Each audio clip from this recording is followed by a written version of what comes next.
Le scandale sexuel qui secoue Coton Sport de Garoua a remis au goût du jour une pratique qui fait presque corps avec le football de la vie de plusieurs acteurs.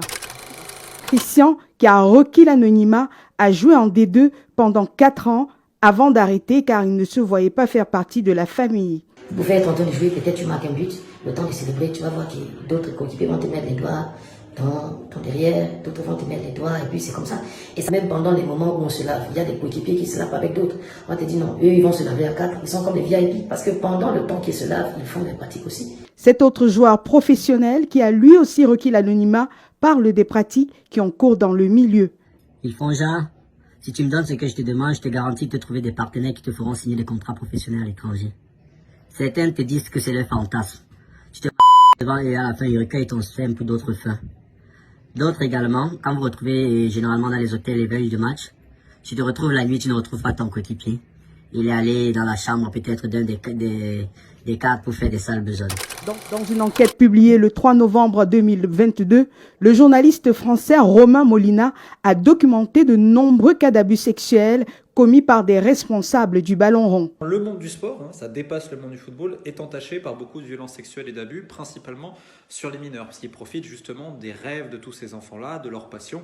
Et pour jouer, on va mettre ce chantage, bien souvent disant que si tu veux jouer, il y a certaines conditions. Et en fait, on remarque que ça fait très longtemps que ça dure, souvent c'est des très longs réseaux. On peut penser notamment au Gabon, qui a conduit à l'incarcération de plusieurs coachs sportifs dans le taekwondo, le tennis, évidemment le football. Des dénonciations sont pourtant faites, mais il n'y a pas beaucoup de victimes ou témoins qui assument d'en parler. Oui, pour en savoir plus, il y a beaucoup d'encadreurs là, que de temps à autre dénoncent leurs collègues encadreurs.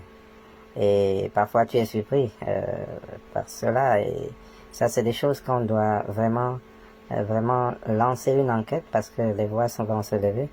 Il y a beaucoup de choses qui se passent quand même. L'omerta, elle règne de deux manières.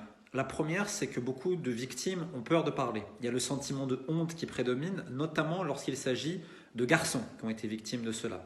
Et deuxièmement, il y a aussi le fait que ces fédérations, souvent ces clubs sont très puissants parce qu'ils ont eux-mêmes des grandes connexions politiques. Espérons qu'avec la mise à l'écart à titre conservatoire du directeur technique de Coton Sport de Garoua, c'est peut-être une lueur d'espoir qui apparaît pour les nombreuses victimes d'abus sexuels dans le milieu du football au Cameroun.